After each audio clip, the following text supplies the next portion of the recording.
విశాఖ జిల్లా భీమునిపట్నం మండలం రాజుల తాళ్లవలసలో తెదేపా విశాఖపట్నం అభ్యర్థి ఎం శ్రీ భరత్ ఎన్నికల ప్రచారాన్ని ప్రారంభించారు. స్థానిక రామాలయంలో ప్రత్యేక పూజలు నిర్వహించిన అనంతరం తెదేపా మండల పార్టీ అధ్యక్షులు డిఎన్ రాజు ఆధ్వర్యంలో సైకిల్ గుర్తుపై ఓటేయాలని ఇంటింటి ప్రచారాన్ని నిర్వహించారు. గ్రామంలో ఉన్న వయోవృద్ధుడిని ఓటు అడిగి ఆయన ఆశీస్సులతో ప్రచార కార్యక్రమాన్ని నాయకులు కార్యకర్తలతో కలిసి నిర్వహించారు. ఈ నేపథ్యంలో ఇంటింటి ప్రచారం సందర్భంలో మహిళలు పెద్ద ఎత్తున పూలవర్షం కురిపించారు.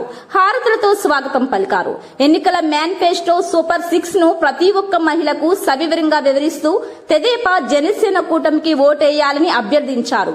గత 5 ఏళ్ల పాలనలో నిరంకుశ పాలన చవి చూశామని, ఆ పాలనకు స్వస్తి పలకాలంటే ఓటు అనే ఆయుధంతో తరిమి కొట్టాలని పిలుపునిచ్చారు.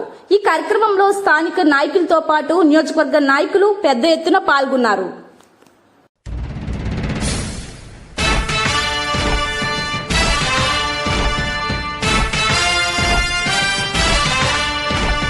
కదలి రండి తెలుగుదేశ కార్యకర్తలారా,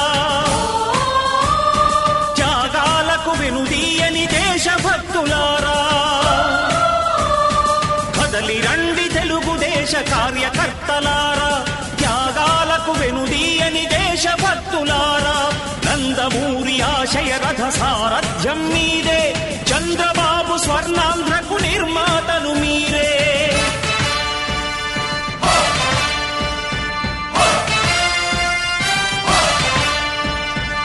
కదలి రండి తెలుగుదేశ కార్యకర్తలారా, త్యాగాలకు వెనుదీయని దేశభక్తులారా.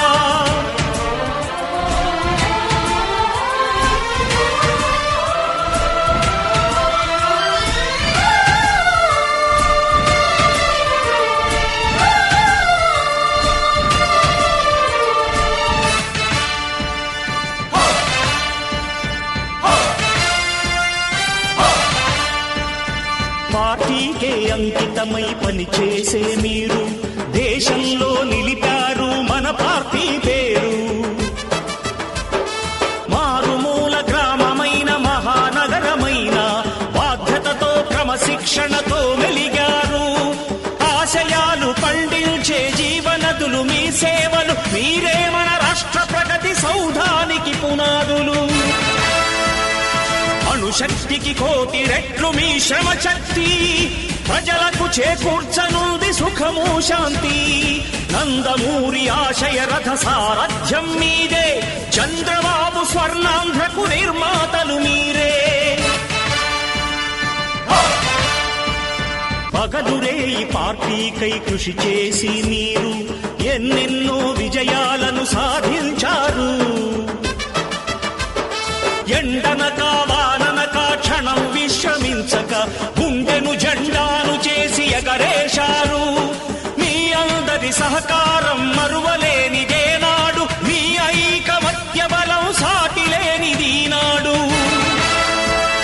సింహాలై చూపాలిక ఆంధ్ర పౌరుషం, ఎన్నికలో నిలపాలి జాతి గౌరవం. నందమూరి ఆశయ రథ సారథ్యం మీదే, చంద్రబాబు స్వర్ణాంధ్రకు నిర్మాతలు మీరే.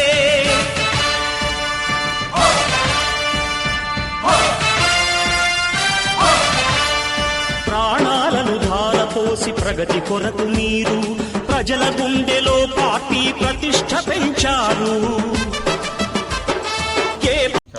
ఇవాళ మార్చి 13వ తారీఖు పొద్దున ముహూర్తం బాగుంది కాబట్టి రేపు ఎంపీ అభ్యర్థిగా పోటీ చేద్దాం అనుకుంటున్నాం కదా అనే ఉద్దేశంతో ఇవాళ ప్రచారం మొదలుపెట్టడం జరిగింది. అయితే ఇంకా మా పొత్తులో కొత్తగా బీజేపీ జాయిన్ అవడం వల్ల కొన్ని సీట్లు ఇంకా అనౌన్స్ చేయలేదు. సో వాటన్నిటికీ ఎదురు చూసి భవిష్యత్తులో మేము అన్ని అభ్యర్థులు పార్టీ కార్యకర్తలు అందరితో కలిపి ప్రచారం అనేది విస్తృతంగా విశాఖ పార్లమెంట్లో చేస్తాం. ఇవాళ మంచి రోజు స్టార్ట్ చేసేసిన తర్వాత మేము ఇంకా ఎదురు చూస్తాం అభ్యర్థుల డిక్లరేషన్ కోసం. మా విశాఖ పార్లమెంట్ కూడా 2 క్యాండిడేట్లు డిక్లేర్ చేశారు, మిగతా 5 కోసం ఎదురు చూస్తున్నాం. కానీ ప్రజలు మాత్రం చాలా క్లియర్గా ఉన్నారు. ప్రభుత్వ వ్యతిరేకంగా అండ్ మేము తప్పు చేసాము 19లో. ఈసారి ఏదైతే దారి తప్పిన రాష్ట్రాన్ని మళ్ళీ దారిలో తీసుకుని రావడానికి చంద్రబాబు నాయుడు గారు నాయకత్వానికి ఇవాళ పవన్ కళ్యాణ్ గారు, మోడీ గారు, ఎన్డీఏ కూడా కలిపి బలపరిచి మంచి పరిపాలన ఇవ్వాలి. అంతేకాకుండా కేంద్ర ప్రభుత్వం సహాయం కూడా కావాలి కాబట్టి ఎన్డీఏ కూడా జాయిన్ అవ్వాల్సిన పరిస్థితి వచ్చింది. సో వాళ్ళ సహాయంతో అప్పుల పాలైన రాష్ట్రాన్ని మళ్ళీ అభివృద్ధి పథంలో నడిపే విధంగా చంద్రబాబు నాయుడు గారు, పవన్ కళ్యాణ్ గారు కృషి చేసి పనిచేస్తారు. సార్, పొత్తుల భాగంగా పార్టీకి ఏమైనా నష్టం జరిగే అవకాశాలు ఉన్నాయా? ప్రతి పొత్తులో పాజిటివ్స్ నెగిటివ్స్ ఉంటాయి. ఇప్పుడు ఒకవేళ ఒక పార్టీకి గ్రౌండ్లో అంత బాగా క్యాడర్ లేకపోతే వాళ్ళ వల్ల ఆ ప్రత్యేక నియోజకవర్గంలో ఎలక్షన్స్లో ఇబ్బంది అవ్వచ్చు. కానీ భవిష్యత్తులో ఇప్పుడు బీజేపీ మీరు తీసుకుంటే కేంద్ర ప్రభుత్వంలో వాళ్ళు మళ్ళీ రాబోతున్నారు కాబట్టి వాళ్ళ నుంచి మనకి ఎంతైనా ఆర్థిక సహాయం రావాలి. 3.5-4 లక్షల కోట్లు అప్పటి నుంచి మేము ప్రభుత్వం నుంచి ఓడిపోయినప్పుడు ఇవాళ అది ఇంచుమించు 12 లక్షల కోట్లకి వైఎస్ఆర్సీపీ ప్రభుత్వం తీసుకెళ్ళింది. ప్రతి సంవత్సరం వడ్డీనే 1 లక్ష కోట్లు. అలాంటి ఒక అధ్వానమైన పరిస్థితి నుంచి తిరిగి రావాలంటే రాష్ట్రంలో ఉన్న ఆదాయం వనరులు సరిపోవు, కేంద్ర ప్రభుత్వం సహాయం అవసరం. సో ఇలాంటి ఒక వాతావరణంలో మనం ఎన్డీఏతో కలవాల్సిన అవసరం వచ్చింది. పవన్ కళ్యాణ్ గారు కూడా గతంలో ఎన్డీఏ కూడా ఉండడం వల్ల ఆయన కూడా త్యాగాలు కూడా చేసి ఎక్కడ తగ్గాలి, రాష్ట్రం కోసం కొన్ని సాక్రిఫైసెస్ చేయాలనేది ఆయన చాలా మేము అప్రిషియేట్ చేయాలి. పవన్ కళ్యాణ్ గారిని ఈ అలయన్స్ని ముగ్గురిని కలిపి తీసుకురావడానికి ఆయన్ని మన రాష్ట్రంలో అందరూ గుర్తుంచుకోవాల్సింది ఏంటి అంటే ఎప్పుడైనా సరే పెద్ద నాయకులు ముందడుగు వేద్దాం అనుకుంటారు కానీ ఒక వెనకడుగు వేసి ఒక 3 సీట్లు అసెంబ్లీలో ఒక పార్లమెంట్ సీట్ వదులుకోవాలనేది చిన్నగా తీసుకునే విషయం కాదు. అనౌన్స్ అయిన తర్వాత కూడా సో ఆయన గుణం అనేది చాలా గొప్పది. రాష్ట్రం కోసం ఆయన ఏదైనా సాక్రిఫైస్ చేయడానికి సిద్ధంగా ఉన్నారు.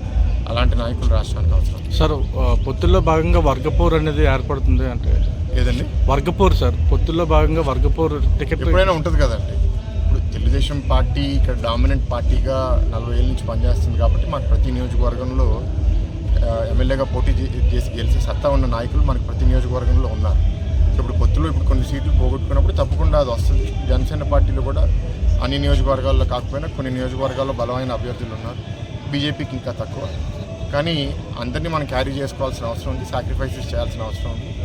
తెలుగుదేశం పార్టీలో కూడా కొన్ని ఇంపార్టెంట్ నాయకులు కూడా ఆ ప్రెషర్ మేము ఫేస్ చేస్తాం. అప్పుడు ఆ బాధలు ఉంటాయి. తప్పనిసరి పరిస్థితి పొత్తు కోసం, రాష్ట్రం కోసం కొన్ని సాక్రిఫైస్ చేసుకుని ముందుకెళ్ళాలి.